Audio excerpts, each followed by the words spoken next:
Subscribe now and press the bell icon. Never miss an update.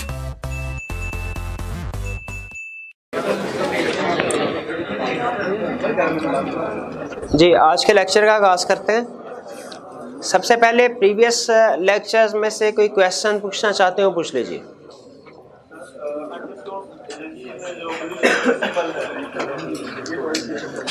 Undisclosed agency में जो position of principal है वो क्या है कि प्रिंसिपल के पास ये राइट है कि वो जब चाहे कॉन्ट्रैक्ट में इंटरवीन कर सकता है। हालांकि उसका कॉन्ट्रैक्ट में जिक्र नहीं था जो एजेंट और थर्ड पार्टी के दरमियान में हुआ, लेकिन उसका राइट है जब चाहे इंटरवीन कर सकता है और थर्ड पार्टी को खुद डायरेक्टली अपने नाम से भी सू कर सकता है। और कोई क्वेश्चन? कोई क्वेश्चन नहीं? चलिए, चैप्टर 16 को हम क्लोज कर रहे हैं। आपको टेस्ट 7 और उसका सॉल्यूशन डिस्ट्रीब्यूट कर दिया गया। अभी आज आपने घर जाके इसकी रीडिंग करनी है, सजेस्टेड सॉल्यूशन के साथ कंपेयर कीजिए अपने कंसेप्ट को। कल इंशाल्लाह क्लास में इसकी डिस्कशन करेंगे। टेस्ट 7 की सॉल्यूशन अभी डिस्ट्रीब्यूट किया जा रहा है। अगर किसी स्टूडेंट को क्लास में टेस्ट या सॉल्यूशन नहीं भी मिलता तो वो बाद में टीए रूम से कलेक्ट कर सकता है, ठीक है, लेकिन सिर्फ आज के दिन। कल हम कोई डिस्ट्रीब्यूशन नहीं करेंगे टेस्ट की। अगर आप घर छोड़ आते हैं टेस्ट या सॉल्यूशन तो कल आपको दोबारा नहीं मिलेगा। सिर्फ आज के दिन में आप क्लास में रिसीव कर सकते हैं या क्लास के बाद टीए रूम से ले सकते हैं। जी, तो आज का टॉपिक स्टार्ट करते हैं। आज हमने चैप्टर 17 जो कि हमारे सिलेबस के लिहाज से मर्केंटाइल लॉ के जो मोस्ट सिग्निफिकेंट चैप्टर्स हैं उनमें से एक है। 4 चैप्टर्स हैं जो मोस्ट सिग्निफिकेंट, 3 चैप्टर्स हैं जो मोस्ट सिग्निफिकेंट है हमारे मर्केंटाइल लॉ में, चैप्टर 1, 17 और 18। लेकिन इसका ये मतलब नहीं अगर आपने कमती लॉ तैयार कर लिया अच्छे तरीके से, चैप्टर 1, 17, 18 तैयार कर लिया तो आप पास हो सकते हैं। पास नहीं हो सकते जब तक कि आप remaining chapters of mercantile law भी कवर नहीं करते। तो आज चैप्टर 17 स्टार्ट करने जा रहे हैं जो है पार्टनरशिप, ठीक है। सबसे पहले हम आज के लेक्चर में हमने कुछ बेसिक कंसेप्ट्स पढ़ने हैं पार्टनरशिप के। कोई डिटेल्ड रूल जो है टेक्निकल, बहुत ज़्यादा टेक्निकल कंसेप्ट्स हम नहीं पढ़ेंगे आज के लेक्चर में। सिंपल कंसेप्ट्स हैं, लेकिन इन्हीं कंसेप्ट्स की बेस पे हम बाद में जो हमारे फ्यूचर के कंसेप्ट्स हैं उनको हम समझेंगे। सबसे पहले डेफिनेशन पार्टनरशिप के। कहता है पार्टनरशिप क्या है? कहता है partnership is the relationship between person. ये कुछ लोगों के दरमियान में एक रिलेशनशिप है, जैसे बिल और बिली के दरमियान में रिलेशनशिप, प्लेजर प्लेजी के दरमियान में रिलेशनशिप, प्रिंसिपल एजेंट के दरमियान में रिलेशनशिप। उसी तरह पार्टनरशिप भी क्या है? Relationship between persons who have agreed to share the profits of a business, who have agreed to share profits of a business carried on by all or any of them acting for all. Partnership is the relationship between persons who have agreed to share profit of a business carried on by all or any of them acting for all. भाई इसका मतलब क्या हुआ? देखिए, partnership की definition का अगर analysis करें तो हमें 4 बड़ी चीज़ें जो है वो नज़र आती हैं। एक, ये पर्सन्स एग्री होते हैं इसमें बिजनेस करने के लिए। इसका मतलब ये एक पर्सन से पार्टनरशिप क्रिएट नहीं हो सकती। पर्सन्स, एक से ज़्यादा लोग चाहिए पार्टनरशिप क्रिएट करने के। Partnership is the relationship between persons, plural form, persons होंगे एक से ज्यादा, 2 या उससे ज्यादा।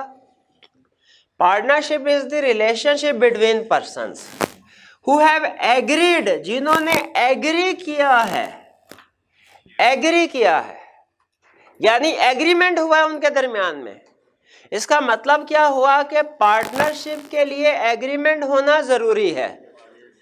अगर एग्रीमेंट नहीं हुआ तो पार्टनरशिप बे नहीं होगी। एग्रीमेंट हुआ तो पार्टनरशिप, कभी कोई ऑन जैसे होता है ना ऑनरेरी पोजीशन दे दी जाती है किसी को, तो यहां पे कोई ऑनरेरी पार्टनर का कंसेप्ट नहीं है। जैसे होता है सक्सेशन का कंसेप्ट कि एक सोल प्रोप्राइटर है, वालिद मालिक था, वालिद की डेथ हुई, उसके बाद बेटा जो है वो दुकान का मालिक हो गया। सोल प्रोप्राइटरशिप में तो शायद ऐसा पॉसिबल है, पार्टनरशिप में नहीं है। पार्टनर की फर्ज कीजिए डेथ हुई, उसके बच्चा ऑटोमेटिकली पार्टनर नहीं बन जाएगा, क्योंकि पार्टनरशिप क्रिएट होती है एग्रीमेंट की बेस पे। Partnership is the relationship between persons who have agreed, agree कर to share profits of a business, to share profits of a business. क्या शेयर करने के लिए एग्री हुए? प्रॉफिट शेयर करेंगे। Interesting concept. भाई बिजनेस में तो प्रॉफिट भी हो सकता है, लॉस भी हो सकता है। उसने प्रॉफिट का जिक्र किया, लॉस का जिक्र नहीं किया। क्यों? वो कहता है, सुन लीजिए अहम कंसेप्ट, आपको शायद ये बात अजीब लगे। कहता है पार्टनर बिजनेस में बेशक प्रॉफिट भी हो सकता है, लॉस भी हो सकता है। कहता एग्रीमेंट में प्रॉफिट शेयरिंग होना लाजमी है, लॉस शेयरिंग होना लाजमी नहीं है। एक डेफिनेशन में देखें क्या कह रहा है, प्रॉफिट्स शेयरिंग पे एग्री किए हूं, लॉस शेयरिंग की बात नहीं की। इसका मतलब क्या हुआ? एग्रीमेंट में प्रॉफिट शेयरिंग रेशो होना जरूरी है, लॉस शेयरिंग होना जरूरी नहीं। मतलब क्या मैं 3 लोग पार्टनरशिप बिजनेस कर रहे हैं, पार्टनरशिप बिजनेस 2 या 2 से ज्यादा लोगों से बनता है ना, 3 लोग कर रहे हैं, मैं पार्टनर बनना चाहता हूं। मैंने कहा मेरी शर्त है क्या, प्रॉफिट में 20% हिस्सा होगा, लॉस में 0%। क्या पार्टनर बन सकता हूं? डेफिनेशन कहती है बन सकता हूं, इसलिए कि प्रॉफिट शेयरिंग लाजमी है, लॉस शेयरिंग नहीं। डेफिनेशन में लॉस का जिक्र नहीं किया। Partnership is the relationship between persons who have agreed to share the profits of a business. Business पे भी गौर कर लेते हैं, प्रॉफिट्स ऑफ बिजनेस। बिजनेस यहां पे करके लिख देते हैं, यहां पे बिजनेस, बिजनेस यानी बिजनेस चलाना हो उन्होंने। कोई अगर चैरिटी का काम करना है, कोई खिदमत हल्क का काम करना है, उसमें तो प्रॉफिट नहीं होता ना, वो बिजनेस भी नहीं होता। तो बिजनेस होना चाहिए, प्रॉफिट शेयरिंग का काम होना चाहिए। चैरिटेबल वर्क पार्टनरशिप नहीं। ठीक है, 2-3 लोगों ने मिलकर फैसला किया कि ऐसा करते हैं, लोगों से चंदा मांगते हैं और गरीब लोगों पे खर्च कर देंगे। क्या ये पार्टनरशिप है? भाई बिजनेस है ही नहीं। एक बंदे ने दूसरे से कहा, 2 भाई हैं, वालिद की डेथ हुई, उसने एक प्रॉपर्टी थी दोनों के नाम पे ट्रांसफर कर दी।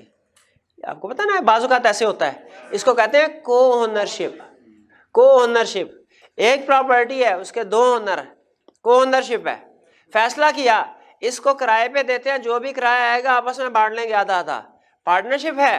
कहता नहीं, सिर्फ रेवेन्यू शेयरिंग प्रॉफिट नहीं होता, सिर्फ रेवेन्यू शेयरिंग प्रॉफिट नहीं होता, सिर्फ रेवेन्यू शेयरिंग पे पार्टनरशिप नहीं बनेगी। अगर उन्होंने कहा अच्छा ये बिल्डिंग है, इसका होटल बनाते हैं, लोग आएंगे, रेंट पे रहेंगे, रूम रेंट पे देंगे, उन पे जो भी एक्सपेंसेस होंगे लेस करेंगे, जो प्रॉफिट बचेगा वो आपस में 50-50 करेंगे। अब ये पार्टनरशिप है कि नहीं? अब बिजनेस है, उसमें रेवेन्यू में से एक्सपेंसेस माइनस किए जा रहे हैं, बाद में जो भी प्रॉफिट हो वो डिस्ट्रीब्यूट किया जा रहा है। ये बिजनेस है, ये पार्टनरशिप होगी। तो पार्टनरशिप के लिए बिजनेस होना जरूरी है। Partnership is the relationship between persons who have agreed to share profits of a business carried on by all or any of them acting for all। इसका क्या मतलब हुआ carried on by all? कहता है 4 partners हैं, चाहे चारों के चारों बिजनेस चलाएं, चाहे उनमें से कोई 3 चलाएं और एक कहे मैं घर में बैठा हूं। भाई मैं स्लीपिंग पार्टनर, हाँ बिल्कुल पढ़ा हुआ आपने ये कंसेप्ट कि बाज़ औक़ात मरा हुआ नहीं, सोया हुआ, सोया। तो ये स्लीपिंग ऐसे भी हो सकता है कि तीनों के तीनों पार्टनर के हम घर बैठे हैं, एक पार्टनर कहेंगे तुम बिजनेस चलाओ, लेकिन नॉर्मली ऐसा नहीं होता। नॉर्मली होता है अगर 8-10 पार्टनर है, 1-2 घर बैठेंगे, बाकी बिजनेस चलाते हैं। लेकिन कोई एक पार्टनर भी हो सकता है उन सबका रिप्रेजेंटेटिव के तौर पे बिजनेस चला रहा हो। कैरिड ऑन बाय ऑल, यहां तो सारे के सारे बिजनेस चला। Are any of them acting for all, कि कोई 1, 2, 4, 5 चला रहे हो, बाकी सबके बिहाफ है। तो यहाँ पे मुझे एक लीगल कंसेप्ट बताइए। अगर फर्ज कीजिए 4 पार्टनर्स हैं, एक घर बैठा है, 3 बिजनेस चला रहे हैं और नुकसान मुनाफा होता है, चौथे पार्टनर को जाएगा जो घर बैठा। नुकसान होता है, फर्ज कीजिए उसने प्रॉफिट लॉस दोनों शेयर किए थे एग्रीमेंट में, लॉस भी जाएगा। अगर लायबिलिटी ज्यादा हो गई, पार्टनरशिप बैंकरप्ट हो गई, लायबिलिटी भी घर बैठे पार्टनर ने देनी है कि नहीं? बिल्कुल बिल्कुल, वो बिल्कुल वैसा ही पार्टनर समझा जाएगा जैसे बाकी के हैं। फर्क सिर्फ यह है कि बाकी पार्टनर ने कहा भाई आपकी एज ज्यादा होगी या बीमार हो, कुछ अर्सा रेस्ट करें आप, उसके बाद तबीयत ठीक हुई तो आ जाइएगा। ठीक है, तो ये कंसेप्ट डेफिनेशन समझ आई। डेफिनेशन में से 4-5 कंसेप्ट हमने समझ लिए। अब फिर से डेफिनेशन आखिरी दफा आपके सामने बोल रहा हूं, अहम कंसेप्ट के ऊपर थोड़ा जोर दूंगा। अगर समझ आ जाए तो ओके कीजिएगा, आगे चलेंगे, वरना फिर जो क्वेश्चन हो आपका उसको डिस्कस करेंगे। Partnership is the relation between persons who have agreed to share the profits of a business carried on by all or any of them acting for all। Clear हो गया? इसको कर लिया टिक हमने, आगे चलते हैं। पार्टनरशिप तो समझ आ गई। क्या ये पार्टनर्स क्या होते हैं? भाई पार्टनरशिप में जितने भी पर्सन्स एग्री हुए हैं वो सारे पार्टनर्स हैं। नहीं, कंपनी उसको नहीं कहेंगे, नहीं, जब पार्टनरशिप में ऐड कंपनी नहीं, कंपनी लादा कंपनी रजिस्टर्ड होती है एग्रीमेंट के जरिए नहीं, कंपनी रजिस्टर्ड होती है बाय प्रोसेस ऑफ लॉ। उसमें मेमोरेंडम और आर्टिकल जाके रजिस्ट्रार के पास रजिस्टर्ड करवाने पड़ते हैं, उसमें कंपनीज एक्ट की रिक्वायरमेंट पूरी करनी पड़ती है। ये कंपनी नहीं है, ये क्या है? पार्टनरशिप है।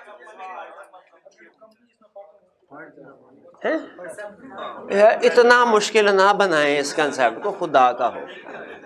अभी मैं जिस तरतीब से लेके जा रहा हूं वो ऐसे उस तरतीब से है। लगता है मैं कुछ ज्यादा ही आसान हो गया हमारे लिए है? नहीं, इतने अब क्वेश्चंस को होल्ड करें, डिफिकल्ट। पार्टनरशिप समझ आ गया क्या है? पार्टनर्स क्या है? इंडिविजुअल जो एग्री हुए। फर्म किसको कहते हैं? सारे पार्टनर्स को कलेक्टिवली फर्म कहते हैं। जैसे अगर मैंने ये कहना 4 पार्टनर ABCD, मैंने ये कहना यार मिस्टर ए ने जो है ये काम करना था, मिस्टर ए ने मेरे से कहा था, मिस्टर ए ने पैसे लिए, मिस्टर ए को रेफर करना हो, मैं कहूंगा पार्टनर ए। लेकिन अगर मैंने किसी कंसर्न में लिखना हो कि सारे पार्टनर्स कलेक्टिवली उनकी जिम्मेदारी है, तो मैं कहूंगा फर्म की जिम्मेदारी है, फर्म की जिम्मेदारी है। ठीक है, फर्म, बात समझ आ गई आपको? ठीक है, अगर एक पार्टनर बाकी एक थर्ड पार्टीज को धोखा देके उससे कोई लोन ले, कहे मैंने पार्टनरशिप के लिए लोन लिया है और दुबई में सैर कराए, तो सारी फर्म लायबल है टुवर्ड्स थर्ड पार्टी। इसमें देखा फर्म को रेफर किया क्योंकि सारे पार्टनर आ गए, लेकिन वो स्पेसिफिक पार्टनर लायबल है टुवर्ड्स फर्म। अब जब मैंने स्पेसिफिक एक पार्टनर का जिक्र करना था तो उसका जिक्र कर दिया। तो पार्टनरशिप में जब आप ये पढ़ रहे होंगे किसी जगह पे लफ्ज होगा पार्टनर की, आप समझ लीजिए ये इसकी इंडिविजुअल अकेले की बात कर रहा है, और जहां पे लफ्ज इस्तेमाल हो फर्म, सारे पार्टनर्स की बात कर रहा है कि सारे पार्टनर की जिम्मेदारी है। ठीक है, तो ये है हमारे पार्टनर और फर्म, इन दोनों में फर्क। फिर इसके बाद फर्म नेम। भाई हर पार्टनरशिप बन गई एग्रीमेंट, वो एक अच्छा सा नाम भी रखे, जैसे कंपनी का नाम होता है तो पार्टनरशिप का भी नाम होगा, जैसे कंपनी का नाम होता है वैसे पार्टनरशिप का भी एक नाम होगा ना, एक बिजनेस नेम होगा, उसे हम कहेंगे फर्म नेम। ठीक है, फर्म नेम। ये सिर्फ अभी टर्म्स आपके से इंट्रोड्यूस करवा रहा हूं। Partnership, partner, firm, firm name. ठीक है, जब नॉर्मली एग्रीमेंट किया जा रहा होता है थर्ड पार्टी के साथ, तो सारे पार्टनर्स का इंडिविजुअल एक ABCD करके एग्रीमेंट नहीं किया जाता, फर्म का एक नाम रखा होता है उन्होंने, फर्म के नाम से एग्रीमेंट किया जाता है, तो समझ आ जाता है कि फर्म ने एग्रीमेंट किया, फर्म ने एग्रीमेंट किया तो समझा जाएगा सारे पार्टनर्स ने एग्रीमेंट किया। फर्म का एक नाम डीलिंग के लिए, लोन लेने के लिए, उसके बाद सेल करने के लिए, परचेज करने के लिए, एग्रीमेंट करने के लिए, फर्म नेम। फिर हाँ, act of firm. Act of firm क्या मतलब? वो जो फर्म काम करेगी, भाई फर्म कैसे काम करेगी? वो नेचुरल पर्सन तो है ही नहीं, पार्ट। एक्ट ऑफ फर्म का मतलब है पार्टनर का वो काम जो फर्म को बाइंडिंग करे, जो firm which binds firm. Act of partners which binds firm. यानी अगर किसी पार्टनर ने कहा, देखिए पार्टनर की अपनी जाती जिंदगी भी तो भी है, पार्टनर का हर एक्ट तो फर्म को बाइंड नहीं करेगा ना। ठीक है, वो शाम को कोई पार्टनर था, सुबह शाम को सब्जी वाले के पास गया सब्जी लेने के लिए, फल लेने के लिए, उसके बाद से कहा पैसे कल दूंगा। क्या वो सब्जी वाला सुबह ऑफिस पहुंच जाए, पार्टनरशिप, भैया पैसे निकालो, और कहे यार मेरी पर्सनल ट्रांजैक्शन है, मैं तुम्हें लैदा होकर पैसे देता हूँ, ये पार्टनरशिप का कोई ताल्लुक नहीं है, पार्टनरशिप का। तो पार्टनर का हर एक्ट फर्म को बाइंड नहीं करेगा, जो एक्ट फर्म के बिहाफ पे किए जाएं वही बाइंड करे, वही एक्ट ऑफ फर्म कहलाएंगे। Act of partner is act of firm अगर वो फर्म के बिहाफ पे किया गया है, फर्म के नाम से किया गया है। ठीक है, फिर अच्छा, अब यहां पे जहन में रखिएगा, कुछ पार्टनरशिप एक्ट में लिखा हुआ है, कुछ काम ऐसे हैं जो एक पार्टनर इंडिविजुअली कर सकता है, हर पार्टनर इंडिविजुअली। कुछ फैसले ऐसे हैं, कुछ ट्रांजैक्शन ऐसी हैं, कुछ कॉन्ट्रैक्ट ऐसे हैं जो हर पार्टनर कर सकता है इंडिविजुअली थर्ड पार्टी के साथ। उसे कहते हैं इंप्लॉयड अथॉरिटी ऑफ पार्टनर। जैसे एजेंट की इंप्लॉयड अथॉरिटी थी ना, याद है कि किस चीज को किसी भी प्राइस पे बेच सकता है, इंप्लॉयड अथॉरिटी थी। पार्टनर की भी इंप्लॉयड अथॉरिटी है कि वो थर्ड पार्टी के साथ कोई भी डीलिंग कर सकते हैं। इंप्लॉयड अथॉरिटी का नाम दिया गया, वो आगे हम बाद में पढ़ेंगे कि उसमें कौन कौन सी चीजें आती हैं। कुछ एक्ट ऐसे हैं जो पार्टनर इंडिविजुअली भी कर सकते हैं, कुछ एक्ट ऐसे हैं जो पार्टनरशिप कहता है इंडिविजुअल पार्टनर नहीं कर सकता, सारे पार्टनर मिलेंगे फिर कर सकते हैं।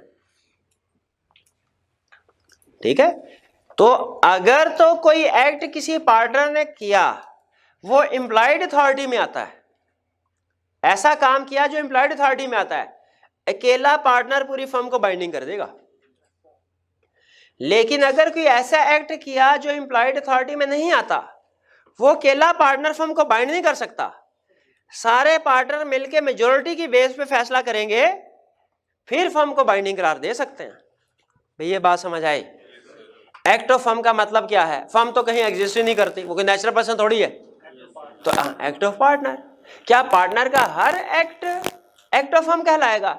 नहीं नहीं नहीं भाई, वो एक्ट जो फर्म को बाइंडिंग करेगा। कौन सा एक्ट फर्म को बाइंडिंग करेगा? अगर एम्प्लॉयड अथॉरिटी में है तो इंडिविजुअल पार्टनर का एक्ट जो उसने एम्प्लॉयड अथॉरिटी में रह के किया है वो फर्म को बाइंड करेगा, और अगर वो एम्प्लॉयड अथॉरिटी में नहीं है तो फिर ऑल पार्टनर्स मिलके जो ट्रांजैक्शन करेंगे वो फर्म को बाइंड करेगा। और ऑल पार्टनर्स, जब मैं लफ्ज बोला ना ऑल पार्टनर्स मिलके करेंगे, तो इससे मुराद मेजॉरिटी बेस पे है। जैसे फर्ज कीजिए पार्टनर ने एग्री किया कि, एग्जाम्पल दे रहा हूं, एम्प्लॉयड अथॉरिटी में फर्ज कीजिए लिखा हुआ था कि एक केस चल रहा है पार्टनरशिप के खिलाफ, फर्म के खिलाफ, उसका आउट ऑफ कोर्ट सेटलमेंट करे कि ना करे। अब 10 पार्टनर्स हैं, ये एम्प्लॉयड अथॉरिटी में नहीं है, क्या कोई एक पार्टनर जाके आउट ऑफ कोर्ट सेटलमेंट कर सकता है? नहीं कर सकता। अब यहां पे सारे पार्टनर्स का मिलकर डिसीजन करना जरूरी है, लेकिन इसका यह मतलब नहीं 10 के 10 पार्टनर्स यस करेंगे तो फिर ही आउट ऑफ कोर्ट सेटलमेंट होगी। पार्टनर्स के जो फैसले होते हैं वो मेजॉरिटी की बेस पे होते हैं। जैसे board of director company act में पढ़ा था ना, डायरेक्टर्स की मीटिंग में जो फैसले होते हैं किस बेस पे होते हैं? मेजॉरिटी की बेस पे। पार्टनर्स के भी जो फैसले होते हैं, कुछ पावर्स ऐसी हैं जो इंडिविजुअली पार्टनर एक्सरसाइज कर सकता है, कुछ पावर्स ऐसी हैं जो पार्टनर्स मेजॉरिटी की बेस पे एग्री करेंगे फिर एक्सरसाइज हो सकती हैं, वरना नहीं हो सकती। ये कंसेप्ट समझ आया एक्ट ऑफ फॉर्म वाला? खास तौर पे इम्प्लाइड। इसका मतलब क्या है, कंक्लूजन के ऊपर आ रहा हूं। कुछ काम ऐसे हैं जो इंडिविजुअल पार्टनर कर सकता है, उसकी इम्प्लाइड अथॉरिटी में है, वो करेगा तो फॉर्म बाइंडिंग हो जाएगी। कुछ काम ऐसे हैं जो इंडिविजुअल पार्टनर की अथॉरिटी में नहीं है, उसकी इम्प्लाइड अथॉरिटी में नहीं है, वो कैसे किए जाएंगे? वो अगर करने हैं तो सारे पार्टनर मेजॉरिटी की बेस पे फैसला करेंगे, फिर वो काम किया जाएगा। एक्ट ऑफ फॉर्म क्लियर हो गया। इसके बाद आगे थर्ड पार्टी। भाई थर्ड पार्टी से क्या मुराद है? जो पार्टनर्स ना हो, शाबाश, पार्टनर्स ना हो, वो कौन हो सकते हैं? केस स्टडी में उसका जिक्र आएगा। वो यहाँ कोई बैंक होगा, लेंडर जिसने हमें पैसे दिए, लेंडर से मतलब जिसने पैसे दिए, बैंक या कोई और बंदा जिसने पैसे उधार दे दिया, हमें लोन दे दिया। वो कोई कस्टमर भी हो सकता है, वो कोई सप्लायर भी हो सकते हैं। ये टर्म्स क्लियर हुई। अब अगर केस स्टडी में या पार्टनरशिप एक्ट को पढ़ते हुए इनमें से कोई टर्म यूज होती है, कंफ्यूज तो नहीं होंगे कि इसका मतलब क्या है? चलिए, टर्म्स हमने समझ ली। इसके बाद essentials of partnership. Partnership establish करने के लिए क्या चीजें होना जरूरी हैं? पार्टनरशिप एस्टेब्लिश होने के लिए क्या चीजें होंगी तो वो कहा जाएगा ये पार्टनरशिप है, और क्या चीजें होंगी तो कहा जाएगा, अगर इनमें से कोई एक चीज भी नहीं है तो कहा जाएगा पार्टनरशिप नहीं है, ये कुछ और है। Essentials of partnership. पहला concept, there must be a contract. भाई कॉन्ट्रैक्ट होना चाहिए, कॉन्ट्रैक्ट होना चाहिए लोगों के दरमियान में। एग्रीमेंट के बगैर कोई पार्टनरशिप नहीं होती। No agreement no partnership. Agreement या कॉन्ट्रैक्ट है तो ही पार्टनरशिप होगी, और उस एग्रीमेंट को क्या कहते हैं भला? Partnership deed. रिटन फॉर्म में हो तो बहुत बेहतर है, लेकिन लाजमी नहीं रिटन फॉर्म में, ओरल भी हो सकते हैं। कहता है कॉन्ट्रैक्ट होना चाहिए। कॉन्ट्रैक्ट एक्सप्रेस भी हो सकता है और इम्प्लाइड भी हो सकता है। एक्सप्रेस का मतलब क्या होता है? जिसका अल्फाज में इजहार किया गया हो, वो अल्फाज में इजहार आप ओरल भी कर सकते हैं, रिटन फॉर्म में कर, यानी जो एग्रीमेंट है रिटन फॉर्म में भी हो सकता है, ओरल भी हो सकता है, इम्प्लाइड भी हो सकता है, इम्प्लाइड एग्रीमेंट भी हो सकता है। ठीक है, वो कैसे? इम्प्लाइड यानी ऐसी पार्टनरशिप जो ना अल्फाज में है एग्रीमेंट ना रिटन फॉर्म में है। एग्जाम्पल सुने, 3 पार्टनर्स है ABC, रिटन फॉर्म में पार्टनरशिप डीड एग्रीमेंट हुआ 3 लोगों के दरमियान में, ABC, पार्टनरशिप डीड पे तीनों के साइन है। कितने पार्टनर्स हैं? ABC। उनका दोस्त D आ गया उनके साथ मिलने, उन्होंने कहा ऐसा करते हैं, हम अभी बैंक के पास जा रहे थे तो अभी चाहिए पहले बैंक के पास चक्कर लगा के फिर वापस आके गपशप लगाते हैं। ABC तीनों मिलकर D को ले गए ब्रांच मैनेजर के पास। ब्रांच मैनेजर ने कहा सर आइए, आप कौन लोग हैं? उन्होंने कहा हम लोग ये एक फर्म है, उसका नाम जो भी है, उसके पार्टनर्स हैं। अब उसमें A भी था, C भी था, D भी था। हम सारे कौन है? कहा पार्टनर्स हैं। अब बिठा दिया, अब सारे बैठ गए। अब ब्रांच मैनेजर उन सबको पार्टनर ट्रीट कर रहा है।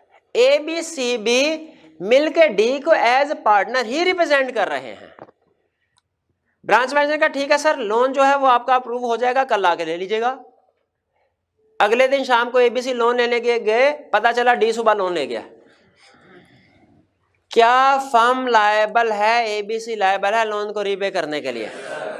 लॉ यहाँ पे ये कहता है जो D है वो आपका पार्टनर समझा जाएगा, क्योंकि आपने लोगों को समझाया कि ये पार्टनर है। अब हालांकि इसमें कोई एग्रीमेंट नहीं था, ना ओरल फॉर्म में ABC का D के साथ एग्रीमेंट हुआ, ना रिटन फॉर्म में, लेकिन इम्प्लाइड यही था। जब उन्होंने D को एज पार्टनर रिप्रेजेंट किया तो इम्प्लाइड यही था कि वो पार्टनर है। थर्ड पार्टी ने अब उनको समझा पार्टनर है, तो अब ये ABC बैकआउट नहीं कर सकते इस चीज से कि D हमारा पार्टनर नहीं। उन्होंने कहा तो फिर कहा क्यों था हम सारे पार्टनर हैं? ठीक है, जैसे बाजू का ऐसे होता है ना कि हम कहते हैं ये कौन है? भाई है, अपना भाई है, वो सच में कोई गहरा दोस्त होता है, बाजू का कजन का भाई है, वो तो ठीक है, बाद में मुकर सकते हैं, यार मेरा सगा भाई नहीं था, मैं तो वैसे ही कह रहा था। वो कहता है लेकिन अगर ये कहा ना किसी ने, आपने जरा प्यार मोहब्बत में ये कहा पार्टनर है, वो कहता है फिर आप नहीं मुकर सकते, चाहे वो एक्चुअली पार्टनरशिप डीड में उसका नाम एज पार्टनर नहीं भी लिखा हुआ। ठीक है, इम्प्लाइड को कहते हैं by conduct.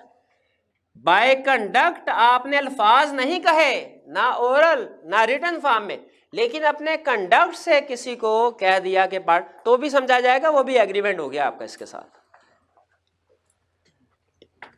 Clear?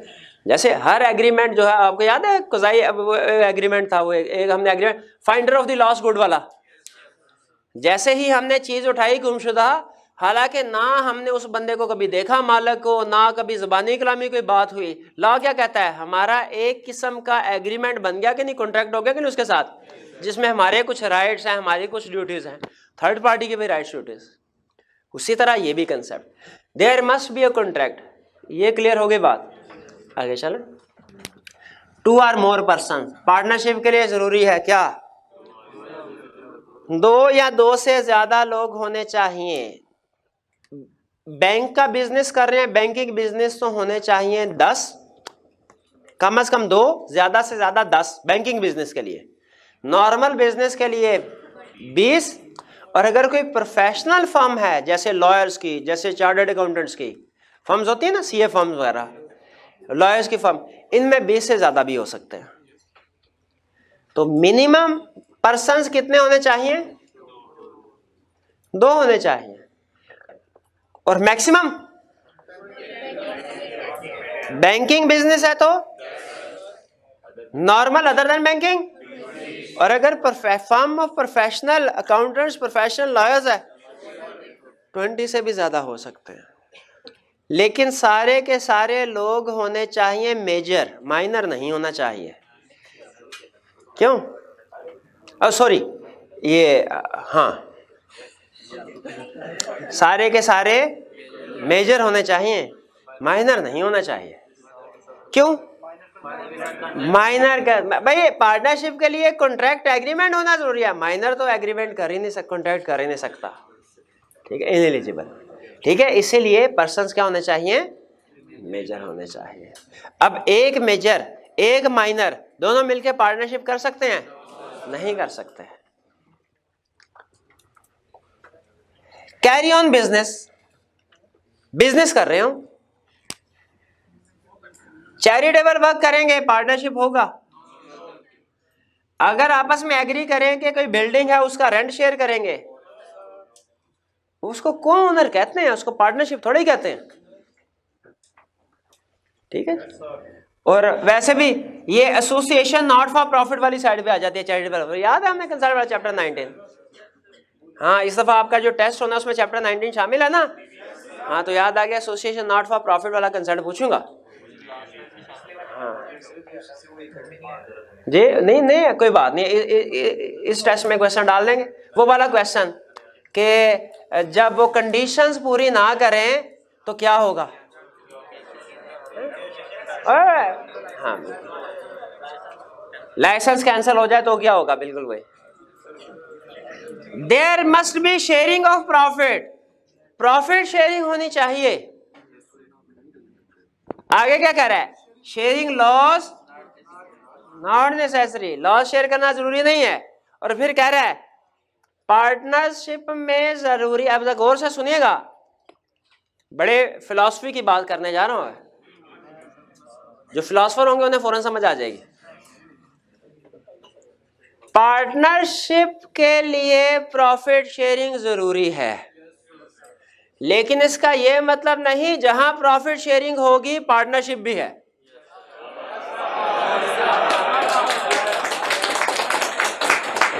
Her partnership में प्रॉफिट शेयरिंग होगी, हर प्रॉफिट शेयरिंग में पार्टनरशिप नहीं है। नहीं समझ तो नहीं आई ना बात? क्या मतलब? इसका मतलब ये है कि क्या दुनिया में कोई ऐसी सिचुएशन है जिनमें प्रॉफिट शेयरिंग तो हो रही हो लेकिन वो पार्टनरशिप ना हो? है रेंटल, अभी जो एग्जांपल दी रेंटल वाली, उसमें प्रॉफिट कहां से था? वो तो रेवेन्यू होता है ना, रेंटल रेवेन्यू शेयर हो रहा था, प्रॉफिट कहां था? हाँ है बिल्कुल ऐसी सिचुएशन। कहां है? लिखी हुई है हमारी किताब में। अभी पढ़ते हैं, अभी पढ़ते हैं। आप आइए जरा, पेज है हमारा 131। इसमें हमें 1 2 3 4 5 6 सिचुएशन बता रहा है कि इनमें प्रॉफिट शेयरिंग तो हो रही होगी, पार्टनरशिप नहीं है। पहला, a lender of money to person engage or about to engage in any business. एक बंदा बिजनेस शुरू करने जा रहा था, बिजनेस कर रहा है, या शुरू करने लगा या कर रहा है। दूसरे बंदे के पास पैसे लेने के, क्या है, पैसों की जरूरत है, बिजनेस बढ़ाना है, नई दुकान खोलनी है, 10 लाख रुपया चाहिए। उन्होंने कहा 10 लाख रुपया ठीक है, देने को तैयार, मुझे क्या मिलेगा? उन्होंने कहा तुम्हें 10% रेट ऑफ इंटरेस्ट। उन्होंने कहा सूद हराम, कोई सूद नहीं, कोई सूद। हम कहेंगे अच्छा दूसरी ऑप्शन भी है क्या, जितना प्रॉफिट होगा वो 10% तुम ले लेना। उन्होंने कहा ये ठीक है। अब उसे पैसे दे दिए, अब उसको प्रॉफिट का 10%, क्या वो पार्टनर बन गया? वो लेंडर। पहली एक्सेप्शन, पार्टनरशिप, प्रॉफिट शेयर हो रहा है लेकिन पार्टनरशिप नहीं। एग्री करते हैं? एग्जाम में अगर सिचुएशन बनाएगा पहचान लेंगे कि ये पार्टनर नहीं है। अगली एग्जांपल, एन एम्प्लॉय और एजेंट एज रिम्यूनरेशन। वो आप एडजस्टमेंट अकाउंटिंग में क्या करते थे कि मैनेजर को कमीशन मिलेगा 10% profit after charging such commission, manager is entitled to 20% profit before charging such commission.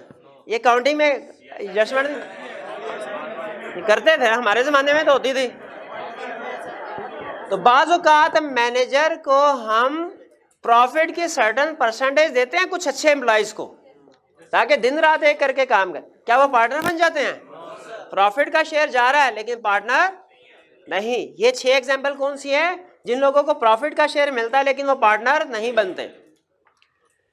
तीसरा, विडो और child of a deceased partner as annuity. Partner था, मर गया, अब उसका अब होना तो ये चाहिए, पार्टनरशिप अकाउंट आपने पढ़ी होगी कि जो पार्टनर का जो भी हिस्सा बनता है उसे दे दिला की जाए, उसके वारसान को दे दिया जाए। लेकिन बाजू का चलती पार्टनरशिप में पॉसिबल नहीं होता पैसे निकाले जाएं। तो उन लोगों को, ये वाली वारसन को ये कहा जाता है कि जब तक हमारे पास पैसे नहीं आते आपको अदा करने के लिए, हम तब तक आपको, जैसे वो जिंदा था तो उसको प्रॉफिट का हिस्सा देते थे, तब तक आपको हिस्सा पहुंचा दिया जाएगा। अब जो बेवा है, जो यतीम, जो दूसरे बच्चे हैं, उनको अगर प्रॉफिट का हिस्सा भेजा जाता है हर साल, एन्युटी हर साल भेजा जाता है, क्या वो पार्टनर बन जाएंगे? नहीं बनेंगे। यही सिखा रहा है। फिर previous owner of business as consideration for the sale of goodwill और शेयर। एक बंदे से हमने, दुकान चल रही थी एक जगह पे बड़े, हमने कहा भैया दुकान बेचो, बिल्कुल बेचेंगे। कितने की? उसने कहा 10 करोड़ की। हमने कहा पागल हो गए हो, ये साथ ही तो 5 करोड़ की बिक रही है। तो कहेगा अच्छा तो वो खरीद लो। हम कहेंगे नहीं भैया वो आपकी दुकान चलती है, इसीलिए तो 10 करोड़ है, दुकान चलती है, गुडविल के पैसे। हमने कहा कहीं ऐसा ना हो, अब दुकान कितनी चलती है, मुनाफा कितना, ये सारा हिसाब किताब तो तुम्हें पता है, ये ना हम बिजनेस खरीदे और बाद में इतना मुनाफा हो ही ना जितना बता रहे हो। मसला हो गया ना। एग्जिस्टिंग ओनर यही कहता है, अब गाड़ी जिसने बेचनी वो यही कहता है भैया 1 लीटर में तो ये देखना ये इस्लामाबाद का चक्कर लगाएगी, और जिसने खरीदनी हो तो कहता है भाई पता नहीं ये ना हो पैसे खरीदूं बाद में स्टार्ट ही ना हो। दोनों डरे हुए हैं। तो वो बाज़ औक़ात कहता है ना, जो बेचने वाला कहता है अच्छा यार चलो ट्राई करके आ जाओ, बाद में पैसे देना, यादें पैसे अभी दे दो बाकी बाद में दे देना। तो इस सूरत में जो सेलर है वो ये कहेगा अच्छा ऐसा करें आप मुझे 80% पैसे अभी दे दें, या 50% आप कह रहे हैं ना, 50% तो मानते हैं ना कि है प्राइस, 50% अभी दे दे, बाकी जितना प्रॉफिट हुआ, अगर प्रॉफिट उतना ही हुआ जितना मैं कह रहा हूं तो आपने 20% प्रॉफिट मुझे दे दिया करना, पूरे पैसे आपसे नहीं ले रहा। इसलिए कि आपको चूंकि डर है, खतरा है कि पता नहीं बिजनेस इतना चलता है कि मैं तो कॉन्फिडेंट हूं कि बिजनेस चलता है, तो मुझे तो पूरा यकीन है कि प्रॉफिट जो है हर फॉर एग्जांपल साल 1 करोड़ का प्रॉफिट होगा।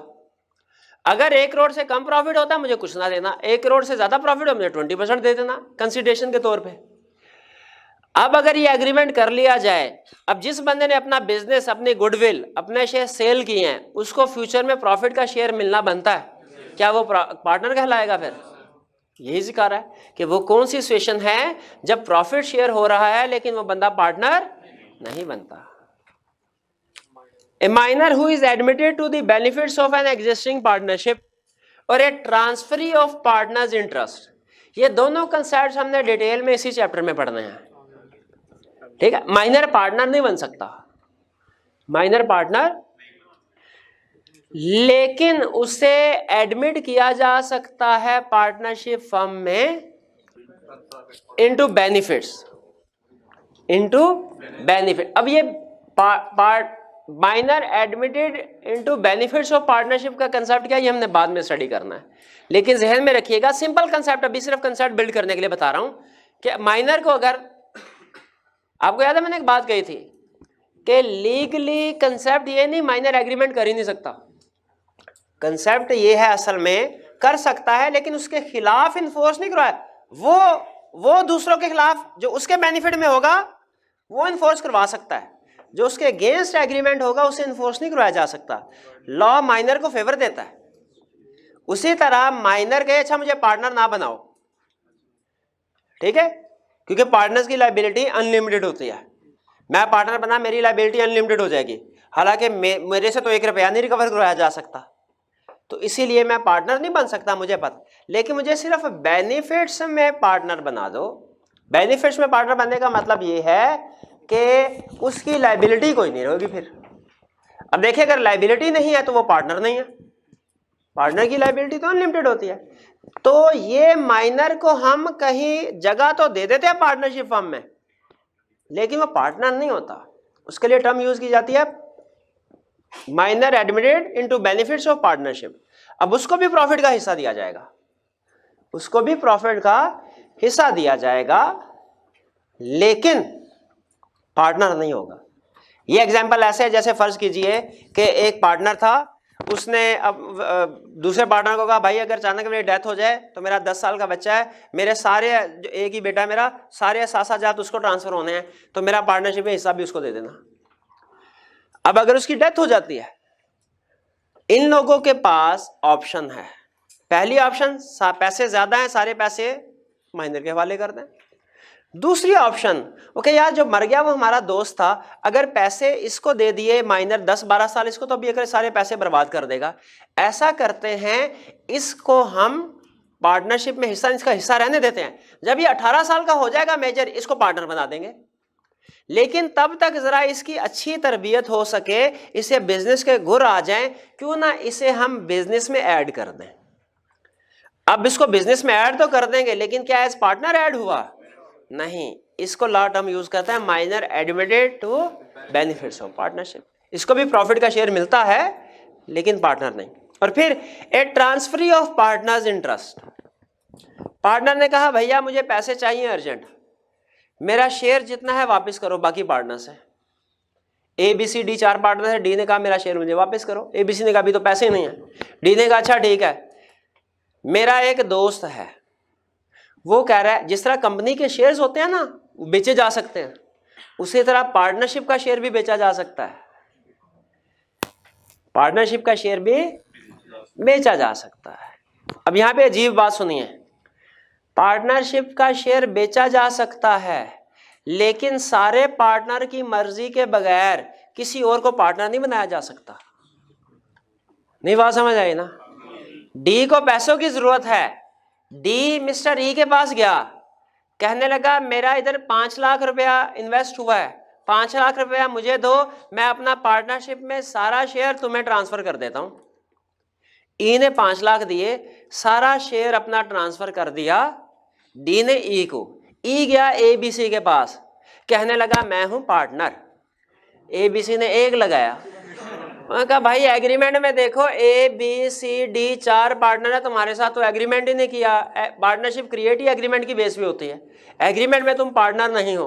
उसने कहा देखो तुम लोगों के पास एग्रीमेंट है ना, मेरे पास भी ये देखो, डी ने लिख के दिया है कि वो अपना सारा शेयर मुझे ट्रांसफर करता है। कहता है ठीक है, उसका शेयर तुम्हें ट्रांसफर हो गया लेकिन तुम पार्टनर नहीं हुए। ई कहने लगा इसका क्या मतलब है कि शेयर सारा ट्रांसफर हो गया फिर भी पार्टनर। उन्होंने कहा इसके सारे माली मामलात अब तुम्हें ट्रांसफर होंगे, जो एनुअल प्रॉफिट होगा तुम्हें जाएगा, जब पार्टनरशिप डिसॉल्व होगी जितना हिस्सा बनेगा वो भी तुम्हें जाएगा, माली मामलात सारे तुम्हारे नाम हुए, लेकिन इंतजामी मामलात में तुम इंटरफेयर नहीं कर सकते। इंतजामी मामलात में वही पार्टनर है। तो ये जो ई होगा इसको कहा जाता है ट्रांसफरी ऑफ इंटरेस्ट। अब ट्रांसफरी को प्रॉफिट मिलेगा, रीजू लिया, लेकिन क्या वो पार्टनर होगा? पार्टनर डी ही रहेगा। ये बात समझ आई कुछ? तो ये 6 एग्जाम्पल्स हमने पढ़ी। ये एग्जाम्पल्स हमें क्या बता रही हैं कि प्रॉफिट का शेयर तो होगा, प्रॉफिट लेकिन वो पार्टनर नहीं होगा। अब भाई क्या अगर हमसे एक्सेप्शन पूछे कि बताओ वो कौन सी सिचुएशन है जिसमें शेयर ऑफ प्रॉफिट तो ट्रांसफर हो रहा होगा, वो बंदा पार्टनर नहीं होगा, बता देंगे? चलिए आगे चलते हैं। फिर कह रहे हैं म्यूचुअल एजेंसी। हर पार्टनर एक दूसरे का एजेंट होता है, और ये वाला कंसेप्ट से आपको एजेंसी वाला पॉइंट ही याद आ जाएगा। हर पार्टनर दूसरे का, उसकी एक अपनी अथॉरिटी होती है। एजेंट की अथॉरिटी होती थी ना, एक होती थी इंप्लॉयड अथॉरिटी ऑस्टेंसिबल, एक होती है एक्चुअल अथॉरिटी। यानी क्या प्रिंसिपल जो है वो इंप्लॉयड अथॉरिटी को कम कर सकता है। प्रिंसिपल एजेंट की इंप्लॉयड अथॉरिटी को, भाई एक्चुअल अथॉरिटी कौन सी होती है? जो प्रिंसिपल ने दी। इंप्लॉयड अथॉरिटी कौन सी होती है? थर्ड पार्टी अज्यूम करते हैं। हर पार्टनर की भी एक इंप्लॉयड अथॉरिटी है जो उसे पार्टनरशिप एक्ट ने दी है। ये बताया था ना यहाँ पे, हर पार्टनर की एक इंप्लॉयड अथॉरिटी है जो उसे पार्टनरशिप एक्ट ने दी है। एक अथॉरिटी तो वो है ना जो सारे पार्टनर इकट्ठे ही एक्सरसाइज कर सकते हैं, ठीक है? वो भी लाने 2 लिस्ट दी हुई है अथॉरिटीज की। पार्टनर्स अथॉरिटीज की कितनी लिस्ट दी हुई है? एक वो जो हर पार्टनर इंडिविजुअली एक्सरसाइज कर सकता है, वो पावर्स हैं, और दूसरी वो पावर्स हैं जो पार्टनर इकट्ठे होके मेजॉरिटी की बेस पे एक्सरसाइज कर सकते हैं। 2 पावर्स दी हैं। क्या पार्टनर की इंप्लॉयड अथॉरिटी को कम किया जा सकता है? उसकी एक्चुअल अथॉरिटी कम हो। एजेंट की पावर बताइए, क्या एजेंट को इंप्लॉयड पावर है चीज किसी भी प्राइस पे सेल कर सकता है? क्या प्रिंसिपल इस पावर को रिस्ट्रिक्ट कर सकता है? नहीं भैया 100 से कम पे ना बेचना, वो कह रहे नहीं कर सकता। भाई कर सकता है प्रिंसिपल कर। हाँ, थर्ड पार्टी की आगे कहानी आती है ना। एक्चुअल अथॉरिटी इंप्लॉयड अथॉरिटी से कम की जा सकती है, लेकिन अगर कम कर दी और एजेंट ने एक्चुअल अथॉरिटी से एक्सीड किया, थर्ड पार्टी के लिए बाइंडिंग है प्रिंसिपल, लेकिन आपस में एजेंट लायबल है प्रिंसिपल को नुकसान का। उसी तरह सुने, एक होती है हर पार्टनर की इंप्लॉयड पावर, एक होती है एग्रीगेट पावर, यानी जो मेजॉरिटी की बेस पर डिसीजन करेंगे। क्या किसी पार्टनर की इंप्लॉयड पावर को रिस्ट्रिक्ट किया जा सकता है? उसकी कम किया? बिल्कुल किया जा सकता है। हम ये कह सकते हैं भैया ये 4 पार्टनर्स हैं, ये 2 पार्टनर्स बैंक के साथ डीलिंग करेंगे, सिर्फ लेना देना लोन वगैरह, ये 2 पार्टनर बैंक के साथ डीलिंग नहीं करेंगे, कह सकते हैं। अब अगर इन 2 में से कोई पार्टनर जाता है और ये इंप्लॉयड पावर में है कि बैंक की डीलिंग हो सकते हैं, और बैंक से लोन ले ले, फर्ज कीजिए उसने अपनी एक्चुअल अथॉरिटी से एक्सीड किया, एक्चुअल अथॉरिटी से एक्सीड किया, क्या फर्म लायबल है? फर्म इंप्लॉयड पावर में है, एक्चुअल अथॉरिटी से एक्सीड किया है, इंप्लॉयड पावर में, फर्म लायबल है, क्योंकि उसे एजेंट ऑफ फर्म समझा जाएगा, फर्म लायबल है। लेकिन फर्म जब लोन वापस करेगी बैंक को, फिर क्या करेगी? पार्टनर से रिकवर करवाएगी। तो हर पार्टनर एक दूसरे का एजेंट भी है, प्रिंसिपल भी है। एक का एक्ट फर्म को बाइंड कर सकता है, प्रोवाइडेड वो इंप्लॉयड अथॉरिटी में हो। जी ये बात समझ आई कुछ? चलिए फिर मुझे बताइए कि एसेंशियल्स क्या हैं पार्टनरशिप के? कॉन्ट्रैक्ट होना चाहिए, रिटन फॉर्म में होना जरूरी है ना? नहीं, रिटन भी हो सकता है, ओरल भी हो सकता है, और मजे की भाई इंप्लॉयड भी हो सकता है। रिटन तो दूर की बात, ओरल भी हो सकता है, इम्प्लाइड भी हो सकता है। ओरल और इम्प्लाइड में क्या फर्क है? ओरल ज़बानी कलाम में किया, इम्प्लाइड इशारों से किया, इशारों को मतलब रियलाइज करवाया दूसरे को, प्रेजेंट कर। 2 or more persons, 2 या ज्यादा लोग होने चाहिए, एक से नहीं काम चलेगा। कैरी ऑन, बिजनेस चला रहे हो, कोई खिदमत हल्का काम नहीं कर रहे, रेंट शेयरिंग नहीं कर रहे। रेंट शेयरिंग, जब रेवेन्यू शेयरिंग हो रही होती है उसको क्या कहते हैं भला? को ओनरशिप। क्या कहते हैं? को ओनरशिप। नहीं, एजेंट तो मैंने आगे कहा ही नहीं, को ओनरशिप, हाँ जॉइंट ओनरशिप, बिल्कुल। There must be sharing of profit, profit की शेयरिंग होनी चाहिए, लॉस की शेयरिंग, लेकिन पार्टनरशिप में लाजमी है प्रॉफिट शेयरिंग होना। जहां पे प्रॉफिट शेयरिंग है वहां पे पार्टनरशिप नहीं है। 6 एग्जांपल्स हमने पढ़े। म्यूचुअल एजेंसी, हर पार्टनर की एम्प्लॉयड अथॉरिटी है और वो एजेंट के तौर पे काम करता है। हाँ, अगर वो अपनी एक्चुअल अथॉरिटी से एक्सीड करे तो वही रूल लगेगा जो एजेंट प्रिंसिपल का लगता है। क्या? उस सूरत में प्रिंसिपल लायबल था, इधर फर्म लायबल है। उस सूरत में था एजेंट नुकसान को कंपनसेट करेगा, इधर है कि वो डिफॉल्टिंग पार्टनर। ये कंसेप्ट समझ आया म्यूचुअल एजेंसी वाला? ये वही है जो एजेंट वाले में, नया कंसेप्ट नहीं है कोई। बस डिफरेंस। अब देखिए डिफरेंस, आप कह रहे होंगे सर क्या लंबी चौड़ी बात है, क्या खाने बना लिए, कोई इल्म नजूम शुरू होने लगा? कुछ भी नहीं होने लगा, सिंपल कहता फर्क बताओ किसमें? पार्टनरशिप फर्म में, जॉइंट स्टॉक कंपनी में। पार्टनरशिप कैसे बनती है? फॉर्मेशन एग्रीमेंट के जरिए। कंपनी कैसे बनती है? बाय लॉ, कंपनीज एक्ट के जरिए से। ये पार्टनरशिप एग्रीमेंट के जरिए से, ये कंपनीज एक्ट के जरिए से। रजिस्ट्रेशन कंपनी की लाजमी है, इसकी जरूरी नहीं, चाहे करवाएं चाहे ना करवाएं। लीगल एंटिटी,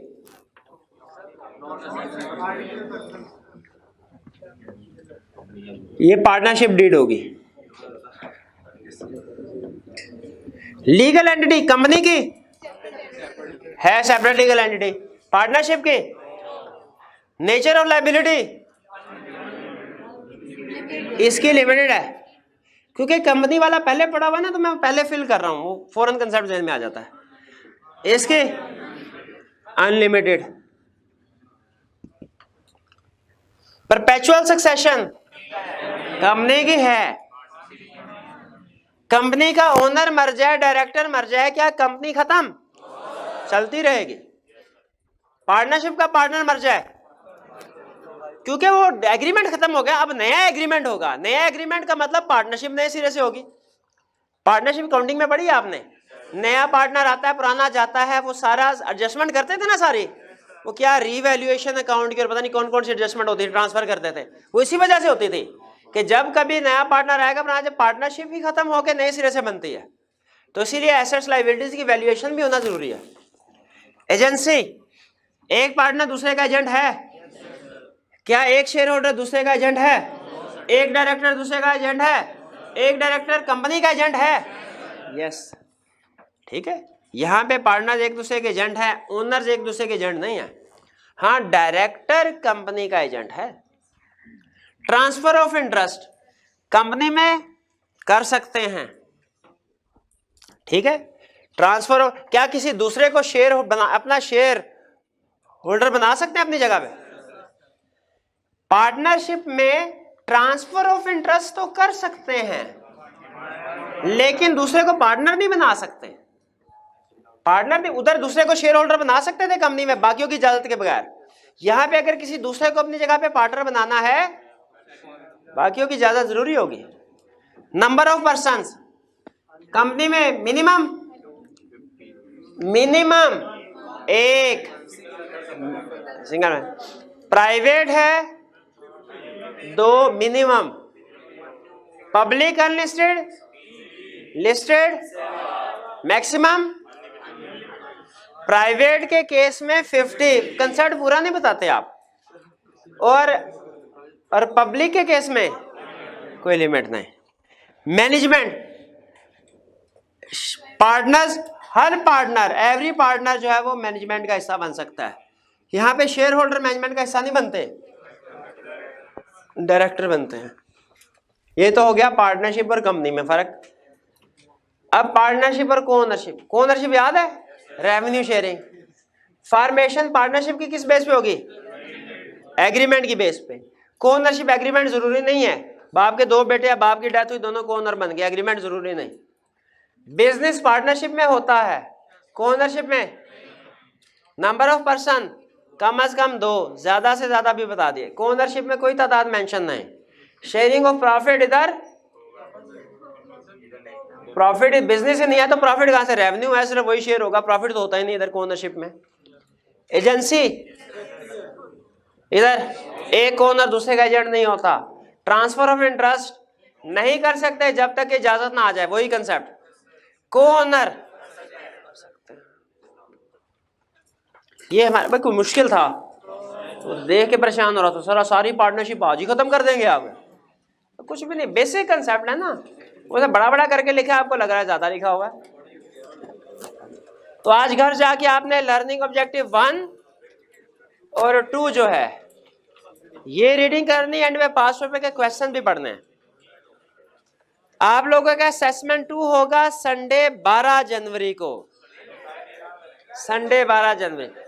इससे पहले सैटरडे और फ्राइडे शायद छुट्टी है, क्लासेस नहीं होगी आपकी, फ्राइडे और सैटरडे क्लासेस नहीं होगी, तब भी शायद आपका कोई ना कोई टेस्ट ही होगा। सिलेबस कितना होगा? हाँ जी, 1 जनवरी से सॉरी सेशन के पहले दिन से लेके 31 दिसंबर तक जितना भी पढ़ा है वो सारा शामिल होगा, आज वाला भी यानी। चले पार्टनरशिप रहने दें, पार्टनरशिप रहने दें, ठीक है। आज का लेक्चर यहाँ पे खत्म।